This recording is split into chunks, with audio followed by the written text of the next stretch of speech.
Merci de nous rester fidèles sur www.gms.sn. Tout de suite, le journal.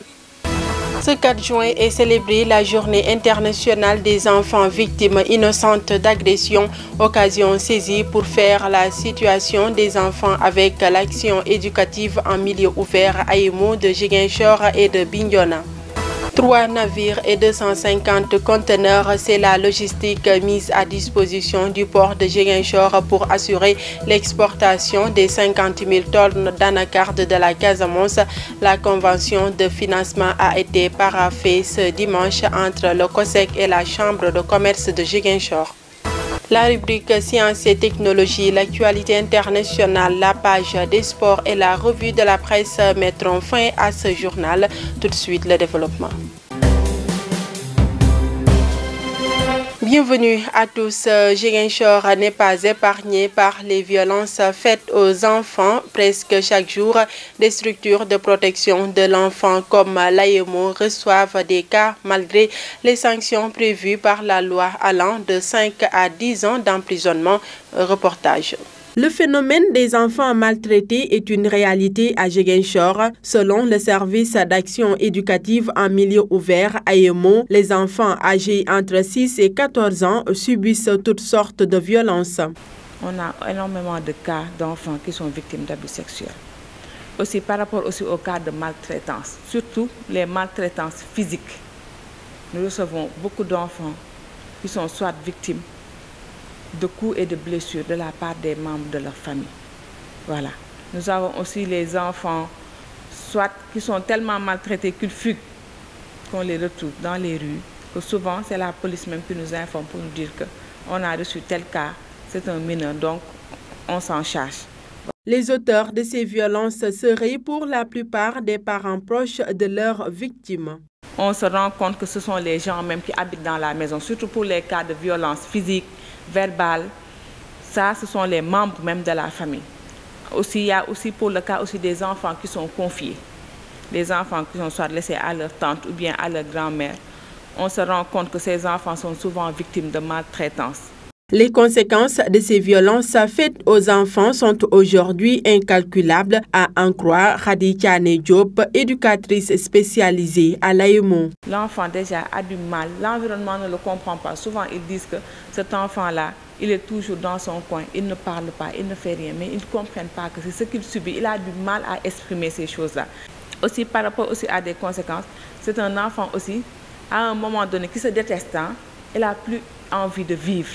En dehors de tout ça, il y a d'autres conséquences qui sont là, qui font que cet enfant-là a vraiment du mal à évoluer dans le cadre familial. Malgré l'existence d'une loi qui prévoit 5 à 10 ans d'emprisonnement pour les auteurs d'abus sexuels, le phénomène perdure. L'AEMO, pour sa part, joue la carte de la sensibilisation des parents à la vigilance. Le chef de service départemental de l'AEMO de Bignona revient sur la situation des droits des enfants, notamment en milieu scolaire. Adama Diop interpelle sur les nombreux cas de violation de ces droits dans la capitale du Fogny.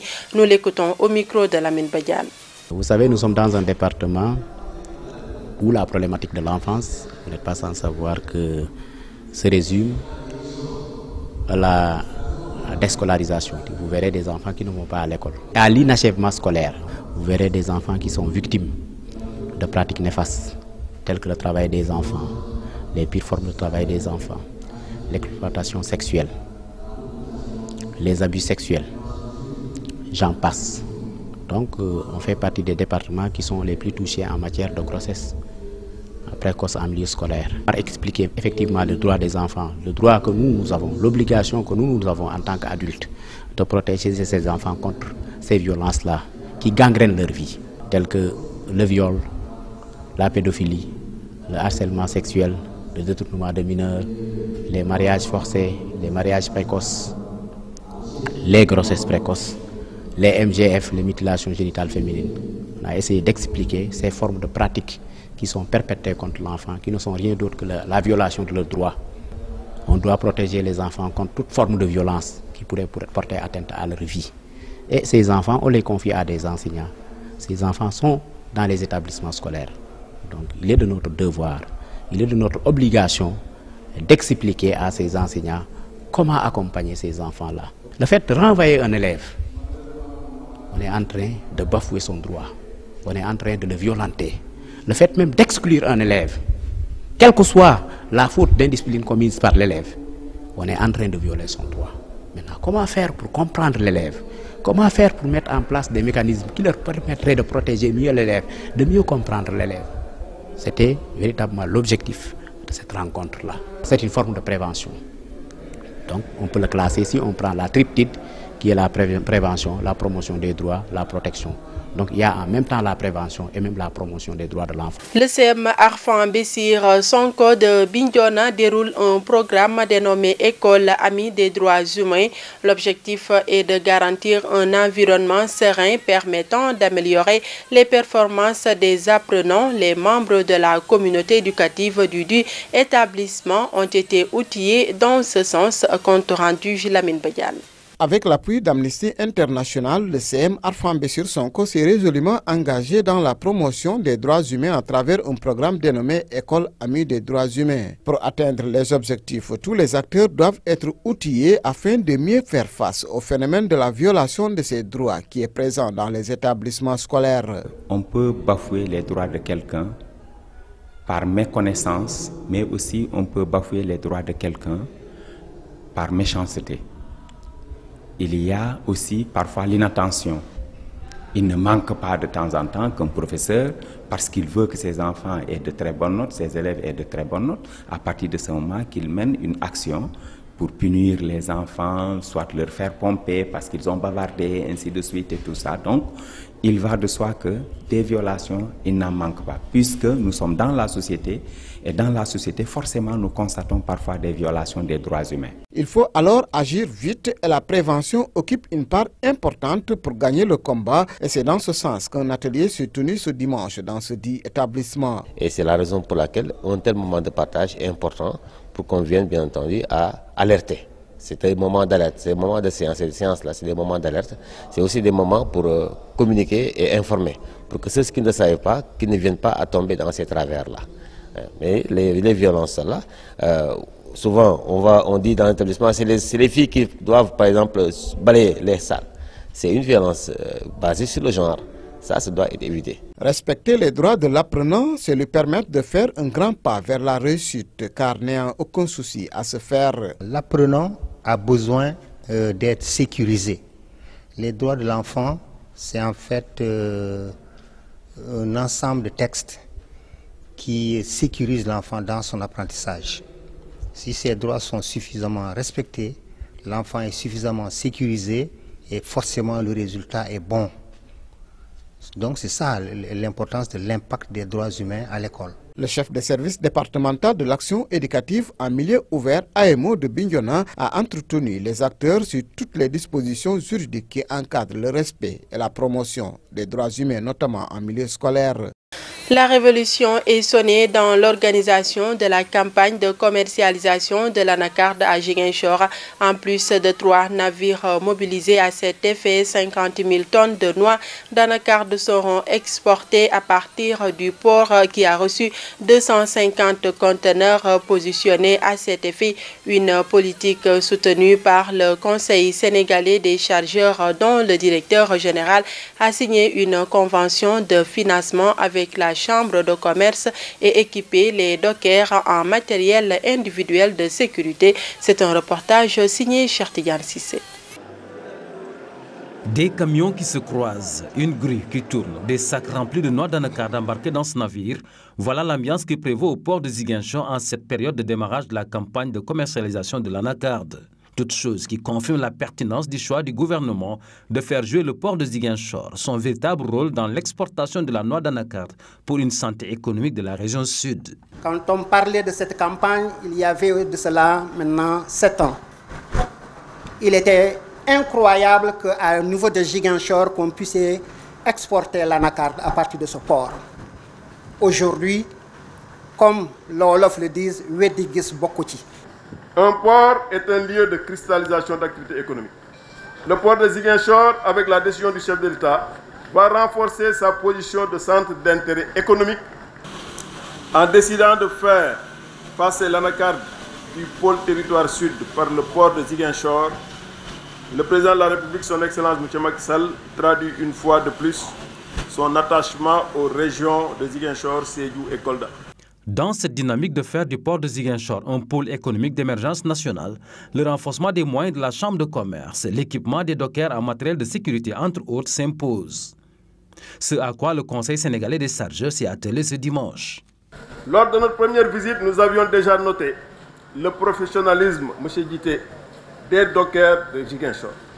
Nous avons surtout noté leur ambition, que nous avons tenu à accompagner en leur dotant d'équipements de protection individuelle composés de casques, gilets et chaussures de sécurité. C'est un premier geste composé de 100 casques, 100 gilets, 100 chaussures, 100 paires de chaussures de sécurité. Et nous allons continuer à équiper les dockers parce que la sécurité n'a pas de prix, surtout par rapport à ces activités maritimes. Rappelez qu'à l'occasion, le port a accueilli un bateau de 250 conteneurs pour embarquer les noix d'anacarde, dont la quantité planifiée devant quitter le port de Ziguinchor pour la présente campagne est estimée à 50 000 tonnes et que 3 navires sont prépositionnés pour ce faire. Venu présider la cérémonie de signature de convention entre la Chambre de commerce et le COSEC, la remise de matériel de sécurité aux dockers, le gouverneur de Ziguinchor a décliné les ambitions du gouvernement et invité les acteurs de la filière anacarde à s'engager dans la relance des activités du port.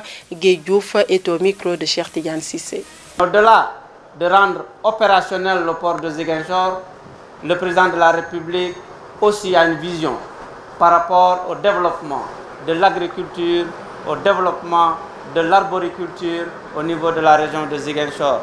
Nous devons encore travailler pour que ce port soit un port moderne, un port capable de servir de hub au niveau sous-régional, puisque nous devons, au-delà de l'anacarde, nous devons pouvoir transporter toute la production agricole, fruitière de la région de Ziguinchor et d'autres marchandises qui partiront de Ziguinchor vers l'international ou vers Dakar. Nous devons également faire de sorte que des bateaux puissent amener directement des marchandises ici à Ziguinchor et ça créera encore davantage de l'activité. C'est ça le défi. Cela permettra de rendre effectif le trafic au niveau du port de Ziguinchor. Mais cela requiert encore davantage l'engagement de tout le monde. Et c'est pour cela que je félicite et j'encourage les exportateurs de noix d'anacarde qui ont cru à nous, qui ont cru à la mesure du président de la République. C'est pour cela que je félicite également les opérateurs économiques de la région de Ziguinchor qui commencent à comprendre et qui commencent à nouer des partenariats avec d'autres qui peuvent amener des bateaux ici. C'est pour cela également que je félicite les transporteurs, malgré les mouvements d'humeur constatés ces derniers temps, mais ça se comprend. C'est une matière nouvelle qui peut inquiéter, chacun peut être inquiet, mais à l'arrivée, tout le monde y trouvera son compte. C'est pourquoi j'invite les transporteurs à se mobiliser encore davantage pour profiter de la mise en œuvre de cette mesure, pour accompagner également les producteurs d'anacarde, accompagner les exportateurs pour le transport des produits. Place maintenant à la rubrique Sciences et technologies présentée par Mohamedou Salif Ndiaye.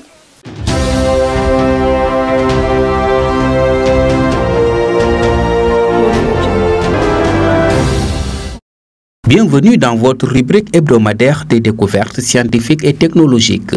Des photos qui font le tour du monde comme à travers les réseaux sociaux. Pour une cause noble, tant les internautes tiennent à découvrir le véhicule solaire Made in Kenya. Muni d'un panneau solaire sur son toit, le véhicule porte des inscriptions dont la plus importante, 0% de pollution. C'est l'œuvre de Samuel Karumbo, un jeune de 30 ans formé à l'école polytechnique de la ville de Kitale, dans la vallée du Rift à l'ouest du Kenya. La voiture à 2 places est censée avoir la capacité de parcourir près de 50 km par jour et tous les Kenyans sont visiblement émerveillés par le solar car de leurs compatriotes.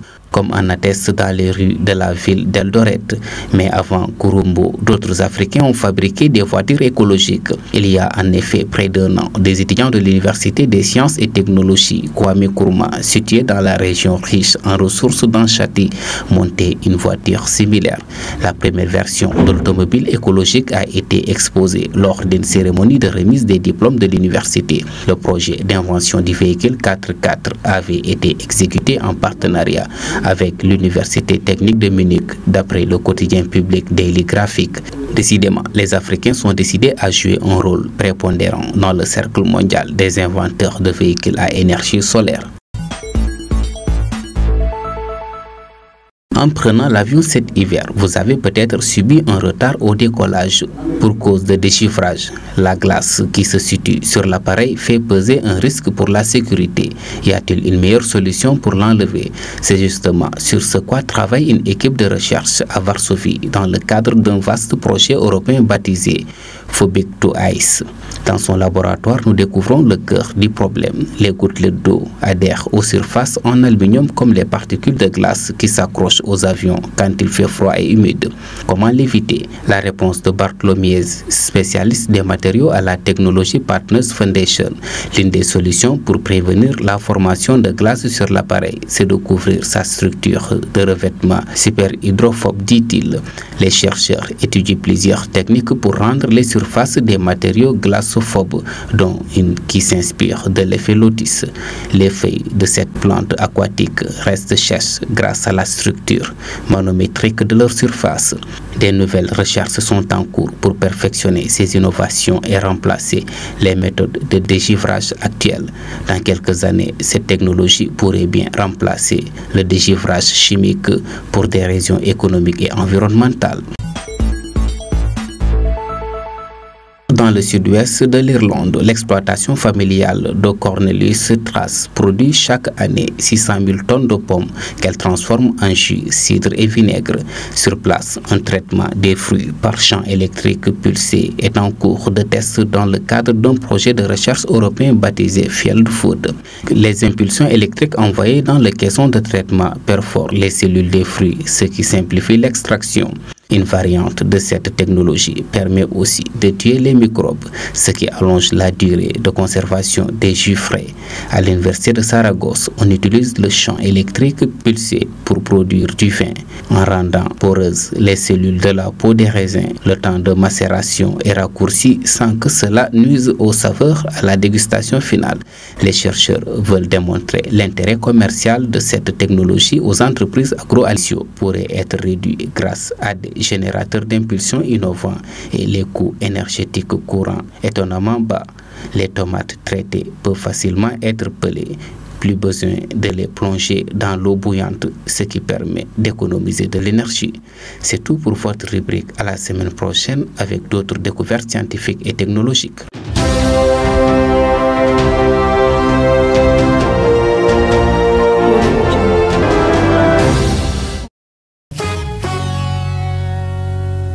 L'actualité internationale de ce lundi 4 juin 2018 nous mène en France, en Jordanie et à Guatemala.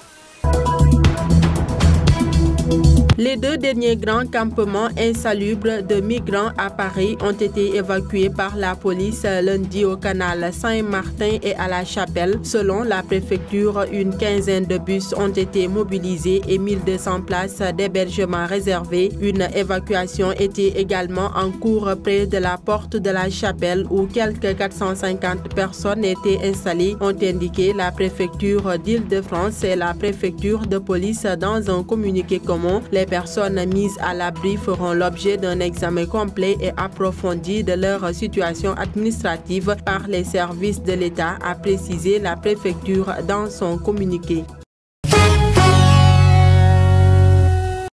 Le roi Abdallah II a convoqué lundi le Premier ministre Hani Moulki, ce qui pourrait aboutir à sa démission. La Jordanie, pays le plus stable de la région, est agitée depuis plusieurs jours par la contestation sociale liée à un projet de loi fiscale. Hani Moulki, à la tête du gouvernement depuis mai 2016, est depuis plusieurs jours l'objet de la vindicte populaire après des mesures dénoncées par la population, notamment un projet d'impôt sur les revenus et des hausses des prix du carburant et de l'électricité.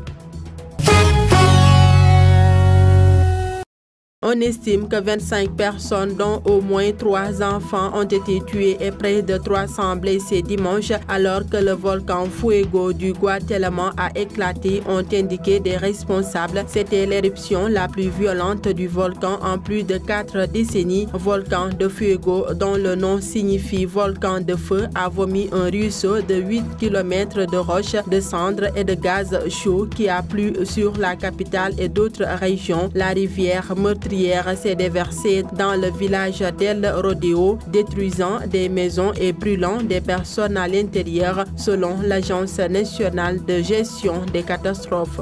Nous ouvrons à présent la page des sports avec Mafou Kouyaté. Merci et bienvenue dans cette page sport que nous ouvrons avec le champion national du football professionnel du Sénégal. Le Ndiambour de Louga, qui a fait match nul 1 but partout ce dimanche contre Teungueth FC, a obtenu son maintien en Ligue 1. Au terme de l'avant-dernière journée du championnat, Dakar Sacré-Cœur, le Casa Sport, Niary Tally et Diambar devant attendre la dernière journée pour connaître leur sort. Voici les résultats de la 29e journée du championnat Ligue 1. Mbour Petite Côte, Union Sportive de Ouakam, 2 buts partout. Génération Foot, Stade de Mbour, 2 buts partout. Linguère, Guédiawaye, 0 but partout. Teungueth FC, Ndiambour, 1 but partout. Niary Tally, Jaraaf, 1-4. Diambar Sonacos, 0-1. Dakar Sacré-Cœur, Casa Sport, 1 but partout. Ce qui nous donne le classement suivant. Premier, Jaraaf, 56 points, plus 25. Deuxième, Génération Foot, 46 points, plus 20. Troisième, Sonacos, 45 points, plus 5. Au bas de tableau, à la 13e place, Diambar, 31 points, moins 1. 14e, Guédiawaye Pro, 11 points, moins 36. 15e, Union Sportive de Ouakam, 8 points, moins 39. L'équipe fagnon de Ziguinchor, le Casa Sport, est à la 11e place avec 34 points, plus 3. C'est aujourd'hui que la Fédération sénégalaise de football transmettra à la FIFA les 23 noms retenus pour la Coupe du Monde 2018. Ce sont les 23 lions présentement en stage à Vittel qui sont les heureux élus. Certes, quelques petites blessures ont été notées ces derniers jours, mais il n'y a rien de méchant. Finalement, les 4 joueurs réservistes, Adam Mbeng, Fallou Diagne, Henri Selvé et Famara Diédhiou, ne seront pas sollicités. En tout cas, pas jusqu'au moment où le coach transmettra sa liste définitive à la FIFA. Mais Aliou Cissé peut toujours faire appel à des réservistes en cas de force majeure, comme le stipule le règlement de la FIFA. En effet, en cas de blessure, il est permis aux sélectionneurs de rappeler un jour 24 heures avant l'entrée en compétition. Après le match amical du Sénégal contre le Luxembourg, 1 but partout, les Sénégalais ont apprécié différemment les résultats des Lions aux différents matchs amicaux. Le coach Demba Ramata s'est exprimé au micro de Charles Tamba que nous écoutons. Pour en venir à ce match, pour le contenu même, je dis que bon, s'il y a à décréter quelque chose, c'est peut-être c'est devant. Il n'y a pas eu de but. Il n'y a pas eu de but, on n'a pas marqué. Et pour gagner un match, il faut marquer un but. Mais aussi, pour perdre un match, il faut prendre un but. Ce qui fait qu'on n'a pas pris de but, c'est pas du tout mauvais. Mais aussi, certains disent, moi dans toutes les configurations, je dis, je préfère un 0-0 qu'un 99-100. Je préfère 0-0 que je marque 99 buts et que l'adversaire marque 100. Donc bon, par rapport à ça, sur le contenu, sur le plan défensif, on n'a pas tellement à créer. Au milieu de terrain, la récupération était bonne. Là où on a quelques couacs, c'est devant. Il n'y a pas eu de but. Bien qu'on a dominé l'adversaire, on a campé les jeux chez eux, on a eu quelques occasions, on les a pas marqués. Mais c'est surtout ça. Mais aussi, si vous regardez bien, dans l'histoire du football du Sénégal, ça, depuis Bruno Metsu, tous les sélectionneurs qui sont passés par là, toutes les équipes nationales qui sont passées par là, quand nous rencontrons une équipe qui refuse de jouer, qui reste à la maison, qui met un bus devant sa défense, on a des problèmes pour marquer des buts. Le pourquoi? Les Sénégalais ce sont des joueurs qui ont besoin d'espace pour plonger, pour aller marquer des buts. Et si vous regardez nos meilleurs résultats, on les fait à l'extérieur. Si vous regardez même dernièrement, regardez la qualification de la Coupe du Monde avec l'UCC, nos meilleurs résultats c'est à l'extérieur. Parce que le pourquoi, l'adversaire fait le jeu, sort pour jouer et essaie de nous gagner et libère des espaces. Et vous savez, en football, s'il y a des espaces, c'est là où on peut avoir des buts. Mais s'il n'y a pas d'espace, c'est compact, il y a embouteillage, il y a carambolage et c'est ce qui s'est passé l'autre jour. Et souvent c'est comme ça. Ça c'est dans le gène même des équipes sénégalaises qui sont là. Regardez, depuis le premier match, je vous l'ai dit, toutes les équipes sénégalaises ont eu des difficultés avec les équipes qui refusent de jouer. En international, le président de la Fédération palestinienne de football a lancé un appel dimanche 3 juin à Lionel Messi pour que son équipe, l'Argentine, ne participe pas au match amical contre Israël, prévu à Jérusalem le 9 juin prochain. Il s'agit du dernier match de préparation de l'Argentine, dont Messi est le capitaine avant la Coupe du Monde en Russie. Messi est un symbole de paix et d'amour. Nous lui demandons de ne pas participer au blanchiment des crimes de l'occupation israélienne, a affirmé des journalistes le président de la Fédération palestinienne, Djibril Rajou. Ce dernier a indiqué avoir remis au représentant de l'Argentine à Ramallah, en 6 Jordanie occupée, une lettre en ce sens adressée au gouvernement et à la Fédération argentine. Nous allons lancer une campagne contre la Fédération argentine en visant personnellement Lionel Messi, qui compte des dizaines de millions de fans dans les pays arabes et musulmans, a également dit Djibril Rajou aux journalistes. Nous le demandons à tous de brûler leur maillot et à son nom et les posters de lui. Pour les matchs amicaux, voici les quelques résultats enregistrés. Mexique bat Écosse 1-0. Honduras s'est incliné devant Salvador 1-0. Croatie s'est incliné devant Brésil 2-0. Albanie a été battue par l'Ukraine 4 buts à 1. Cap-Vert et Andorre se sont partagés les points 0 but partout. Costa Rica bat Irlande du Nord 3-0. Arabie Saoudite s'est inclinée devant le Pérou 3-0. Espagne et Suisse se sont partagés les points 1 but partout. Ce lundi 4 juin 2006, Barbados et Belize se sont quittés sur un nul 0 but partout. Et au programme pour ce lundi 4 juin 2006, Inde jouera contre Kenya, ça sera à partir de 16h30. À 17h, Arménie jouera contre Moldavie. À 20h, Slovaquie jouera contre Maroc. Également à 20h, Serbie fera face à la Chili. À 20h45, Italie jouera contre les Pays-Bas. Voilà ce qui fait l'essentiel de la page sport dans ce journal. À présent, nous accueillons Mohamedou Salif Ndiaye pour la revue de la presse.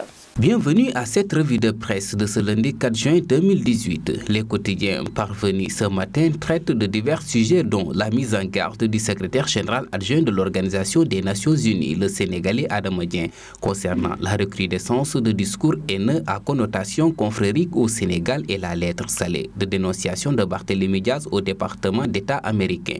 Le secrétaire général adjoint des Nations Unies, conseiller spécial pour la prévention du génocide, Adama Dieng, est préoccupé par la polémique née de la sortie de Idrissa Seck sur la Mecque et le conflit israélo-palestinien.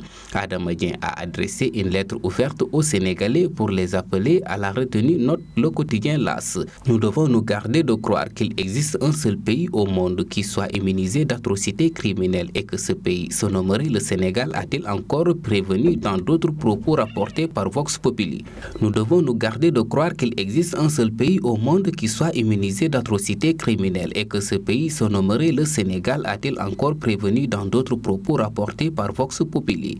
Une autre alerte est venue du droit de l'homiste sénégalais Alioune Tine qui s'émeut de l'absence de consensus autour de la gestion des ressources naturelles et du processus électoral au Sénégal, écrit Sud Quotidien. Les journaux évoquent par ailleurs les vérités de l'ancien ministre des Finances et ex-premier ministre Mamadou Lamine Loum au sujet notamment de tensions financières qui existeraient au Sénégal. Pour Mamadou Lamine Loum, les eurobonds contractés en mars dernier par le gouvernement montrent que les finances publiques sénégalaises ne se portent pas bien, souligne le journal Le Quotidien.